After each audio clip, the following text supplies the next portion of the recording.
Grant, you guys had a Selection Sunday experience last year. Now you kind of knew it. What was yesterday like, and was it different than what you went through last year? Anytime you're selected into a tournament like March Madness, the prestigious event, you're excited. So for us, it's kind of similar to how we were last year. We came off a loss, and it kind of was a pick-me-up of a time, and we were excited to see our name on the board, or excited to see our first matchup so we can get right back on the court and prepare.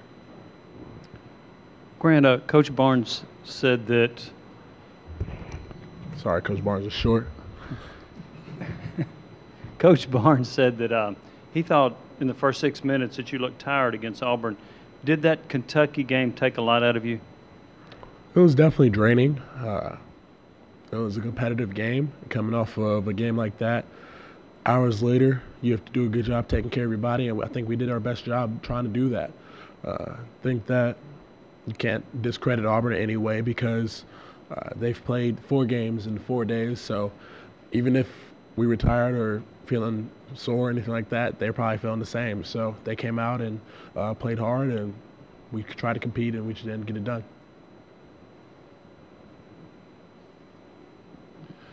Grant, talking about fatigue, how much of it is mental and emotional fatigue versus just the physical?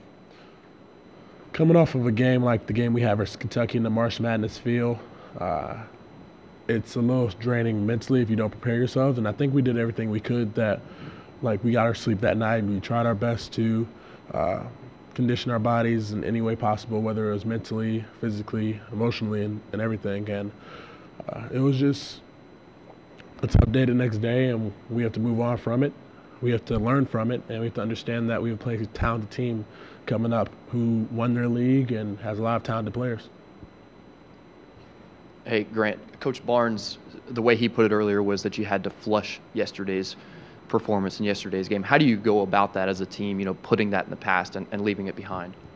You focus on the next game. You put all your efforts into understanding the scouting report, becoming prepared, because from now on it's a one and done. It's a one and you're out. And we have to focus in on each other and understand that we're best as a team that plays together.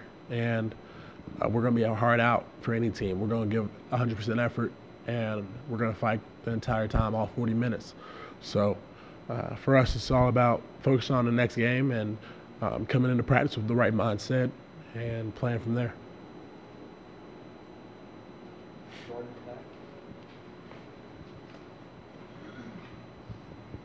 You said this season during the win streak that you really didn't care about the wins. You wanted to hang banners. That hasn't happened yet. For you to look at this season as a success, where do you need to end up in the tournament?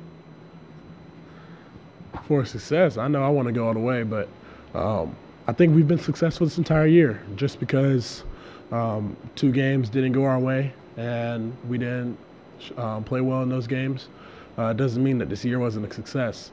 People always try and say that just because there wasn't a type of a banner or something like that, you look back on the team and they didn't accomplish what they should have. But I think we did a lot this year. I think that's got to be respected. Not many teams get 29 wins in the season. Not many teams produce the talent and develop the way that we have over the years. You look at guys like Admiral Schofield, Kyle Alexander, where they've been since freshman year to now, not many teams can say they've done that. And I think that's where the respect comes in, and understanding that this team has a lot more that it can do, but don't discredit anything about us from the past, because we're doing our best to play hard. Grant, how do you see this team being better equipped to make a run in the NCAA tournament compared to a year ago? Well, a year ago, we weren't the best offensive team. We relied on our defense. So when we played a team, for example, Loyola Chicago, when our defense wasn't doing their job, we were having difficult time scoring. It was more competitive of a game. It was more we played well, but we just didn't get it done. Versus this team is well more equipped because we guard and we can score in many ways now. We have a lot of talented players that have developed their games and able to shoot the ball as well as go inside and finish over length. So I think we're more equipped in that aspect, and also mentally we've grown, because I know a year ago if you were to tell us that we were going to win 19 games in a row and all this stuff, we probably would have shut down or cracked it under some pressure. But I think that now we're kind of mature in the aspect of that Coach Barnes has done a great job of developing us as people, and we've learned how to deal with success and how to deal with some tough losses. Last 10 games, I think 9 of them are against teams that are in the NCAA field. What have y'all learned from this 10-game stretch about yourselves, and what have you learned that you need to get better at in order to kind of make a run through 6 games now? Well, for one, the SEC is really talented, but I know that we've learned that playing against the tournament teams, that it's going to be hard every single night. You can never expect a blowout win. You can never expect a game that's going to be just, quote unquote, easy. You got to come in with the mindset of every team's going to compete, every team's going to make it a close game, and March is a different vibe. Teams are going to hit shots that they may not have hit before. Teams are going to hit missed shots that they always make. It just depends on the day, and you have to come in with the mentality that you have to do your job and execute and be intense. Grant, almost every time that you guys have lost this season, you've had a great performance to respond to that the next game. Why do you think that is? Is that coaches identifying and having an answer to what teams might do to defend you? Is it players' motivation? What do you attribute that to?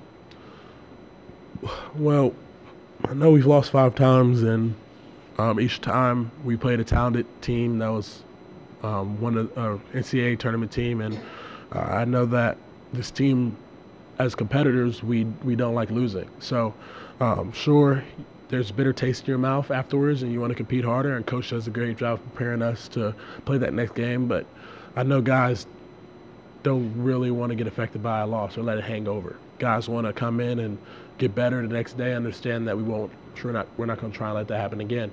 And you look over the times we played Kentucky, LSU, those guys, and when we lost, the next game we came out with just same intensity that we may have played that game. Like LSU game, I thought we played really hard. It just didn't go our way, and sometimes that happens.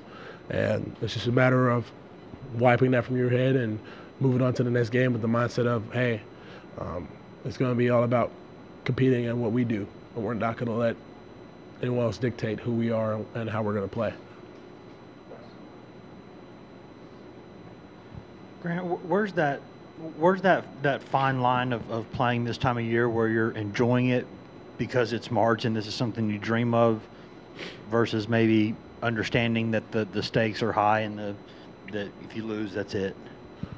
That's part of what makes March so great. You can never be too high, you can never be too low. You have to keep that middle head, that level ground, because if you don't, like you said, you could be out. And that's where we've kind of grown, and we understand that we've played teams where we played the #1 team in the country.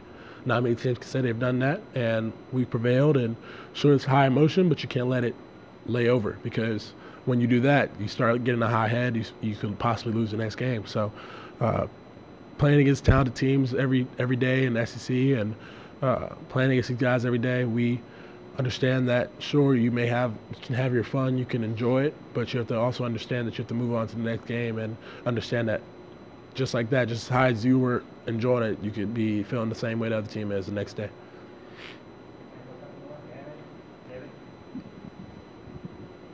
Grant, you guys are playing during business hours. When you were growing up, what's the greatest length that you went to watch this tournament? Repeat that, please. What's the greatest length that you went to growing up to watch this tournament?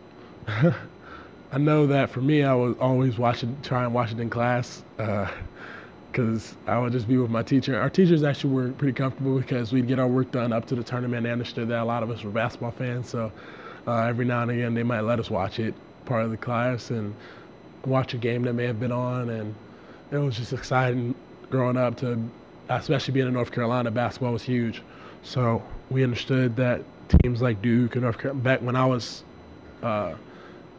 in I think it was middle school or high school, Tyler Hansborough was playing, and I loved watching them play. And we used to just we had a projector in our class, and we would turn that on and watch the game for a while, and then go out.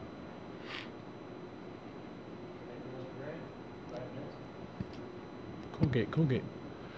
Grant, I know you won't fill a bracket out, but you understand and watch the sport and know a lot of teams.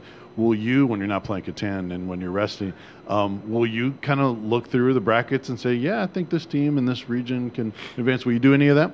Oh, yeah. I love trying to predict and understand what's going on in the tournament. We play a talented Colgate team the first round, and they won their league. They have, like Coach said, Player of the Year and Freshman of the Year. I want to try his name one time. I think it's Rapolas, Ivanauskis, or Ivanauskis, one or the other. But I know he's been incredible for them throughout the year. And you look down the line in their team, they have the qualities to beat teams like anyone in the country. And same with teams that are playing in playing games like Temple. Temple has been competitive the entire year. Belmont, Vermont. All these teams are here for a reason. And you have to prepare it every single night that you never know it could be over. No matter what seed you are, no matter who predicts you to win, each team's going to give their best effort. And you have to be prepared and understand that, sure, you might be predicted to win, but it's not going to happen if you don't make it happen. I'd like to thank you guys, though, for reporting on us the entire year. We appreciate you guys and hope to see y'all later on. Thank you.